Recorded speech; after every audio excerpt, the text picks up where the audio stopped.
kia asira terau te lo lan ve lo hi chu YouTube lamen hawang tu lo unbox ye ve kek ni o Samuela blue corner Mizoram le red ki Punjab manile well chu hi second round ni to ni bidang khel te poi ranti zel ka tumanga kima hi ka boy ang rang lu to ka tia ang lo phei hi chu a boy thak ang rang simo screen ek ang rang ve do ti he Samuel Zadem khel en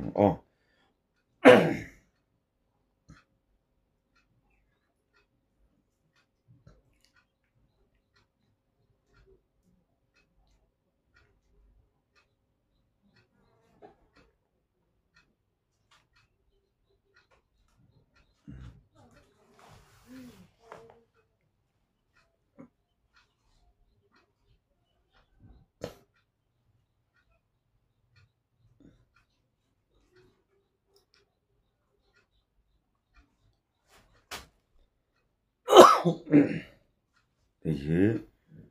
you junior under 19 ani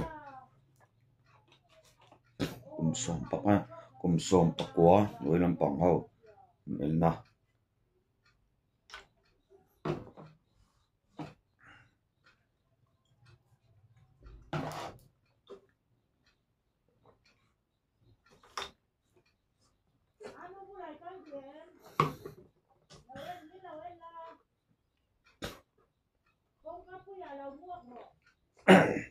junior hi poimo ve to khop mea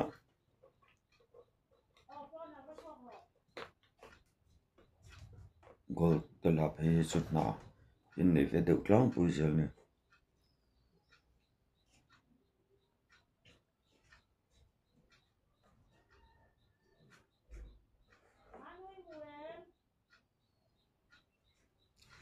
is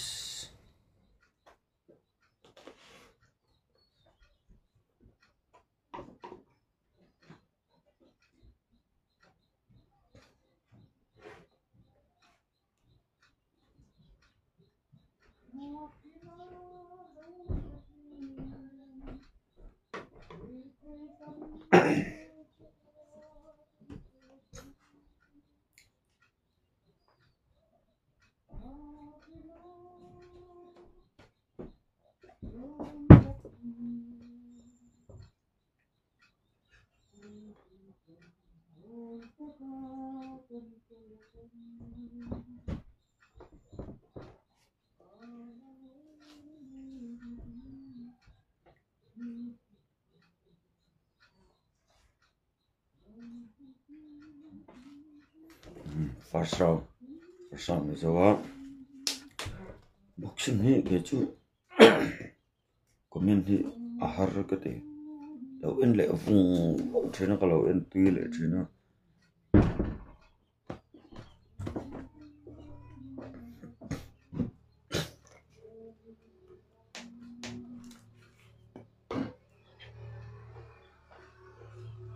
Samuel ka first round a han chun a chung zok mai ka sia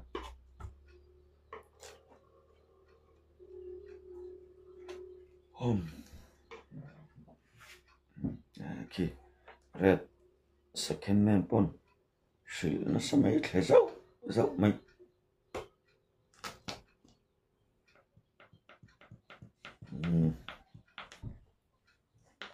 second round chan da do na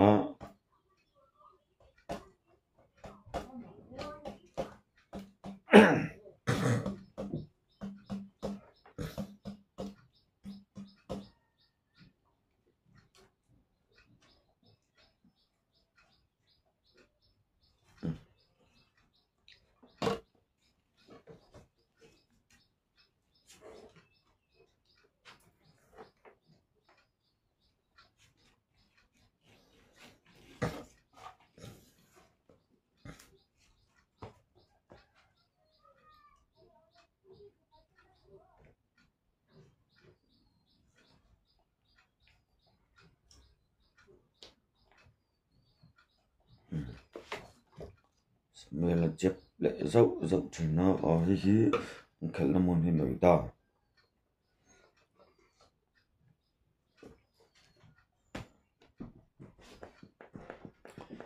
blue Punjab blue red Punjab blue Mizoram Samuela Samoa Brigade Tlangval ani NTP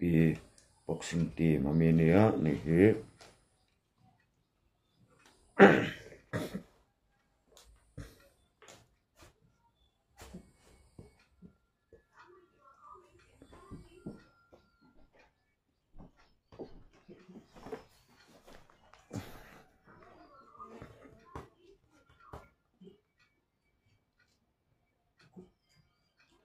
nice rồi thì ngil rất rất mình sẽ sao po rất tụm hin hạt đồ Samuel Poisa po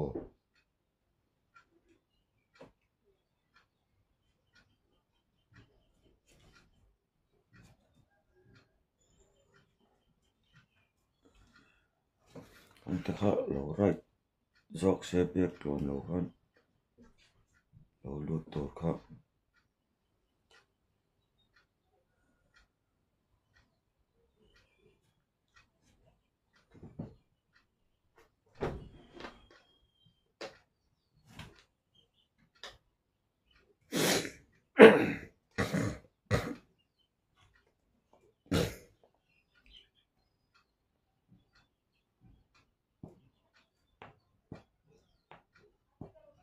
os china hoti let ling zo kha kha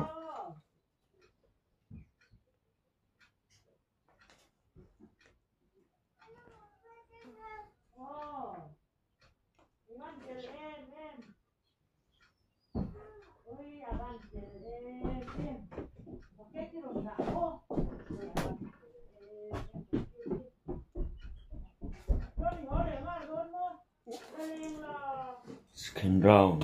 tập lệ ta in mẹ tốt khóc mấy à sẽ thì mà ha trần vàng đâu tới con nhưng mà Samuel là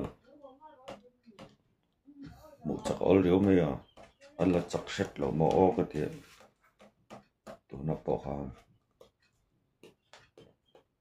giờ ra mình đi vàng à trần vàng đâu tới bỏ cho nên mà em ấy thế à mà nếu trần giang tới trong hũ chắc tới hình all liu mà nick phụ tay gần một thầy bì cái đấy lắm bằng nick phụ kìa tỷ lệ nó sẽ tỏ mấy red bộ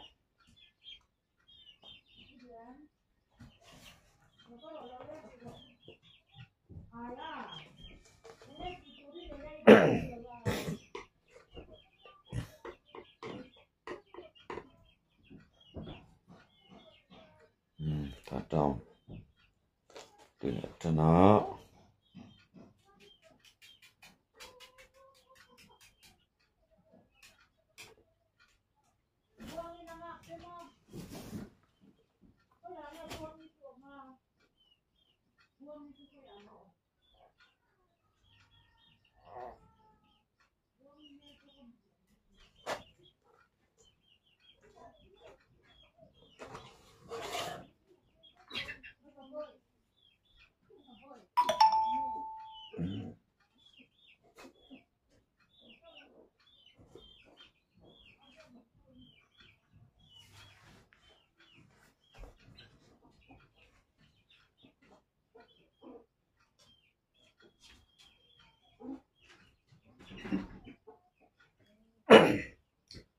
YouTube là mình hao bằng tiền là sẽ tiền chỉ tiền là sẽ cho nó khéo tới rồi đã top là chặt tuột này YouTube làm hi unstrict riêng và chỉ bằng chân tiền để rồi tiền cần lâu lòng về lên này hi asira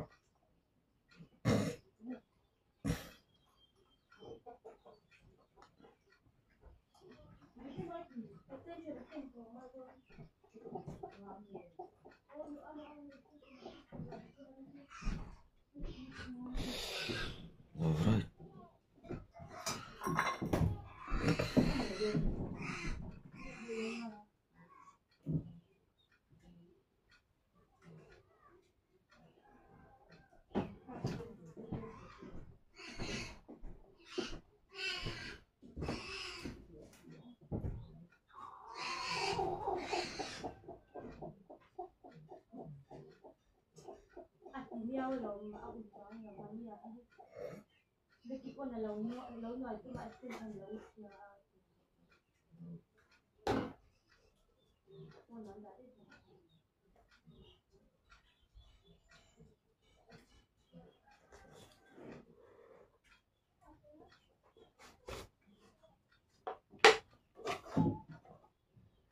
Wow, này hi second round với nhị khel na anh ấy cho Samuel là tụi nó ăn khel hi round 3 na last round này tụi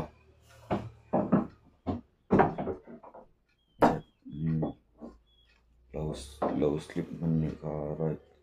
punul này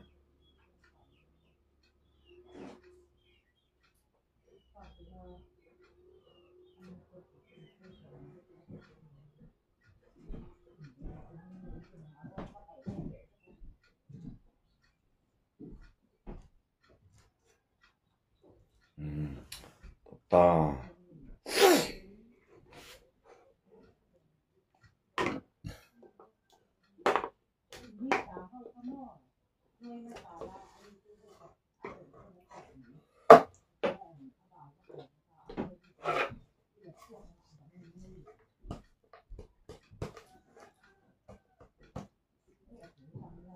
chắc tôi ngay không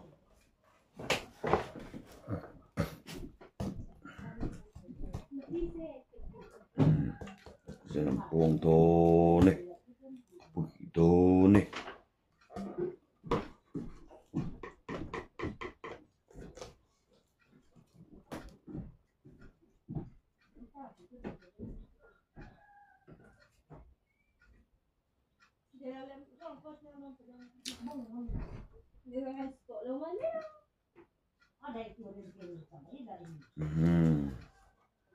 Ta Samuel